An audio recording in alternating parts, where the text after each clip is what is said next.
Sugod kasi ni damo na pagkana. Kaya na kuno na eskwela at bisan na rin ako kag anak. Adi ba batanong gud na yung pagkana. Ako ngantak kuya na eskwela kami nga duha.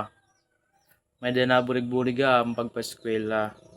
So habang may nagpapaskwela, ma-eskwela na ma-eskwela kami. Kaya kung diri kami umiskwela, maharam kami magiging resulta kung ano tamihingad tuan. So, as long as kaya pa namon umiskwela, may nasuporta, ma-eskwela kami. Kaya paano, kung diri kami mga eskwela, maharam kami magiging resulta nga waray gila kahingad tuan tamon pagiging pagkinambay. So, mas mao pa hit nakaskwela kita habang may nagpapaskwela kay para kabubuhason naton maupay.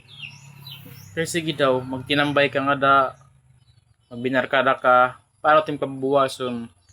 Habang buhay, makakaupod mo yung mga barkada, di ba diri? Adalera pag kailangan kanira, pero pag waray ra kailangan na ay, waray lotira. Amo ito't kuhan, tinuod. Habang may nagpapaskwela-eskwela, kaya waray rason para kaumundang pag-eskwela. Habang may nagpapaskwela-eskwela kay maabot it time nga dire permanente kaupod butim kag anak tim pamilya. Maabot it time nga maggulugaring ka, ikaw na lang ang usat kukuan tim kalugaringon. So habang may napapaskwela, eskwela maupay para tim kabuhason ngan diri kami amo tami buhat kay para diri kami hakaurian magbasol.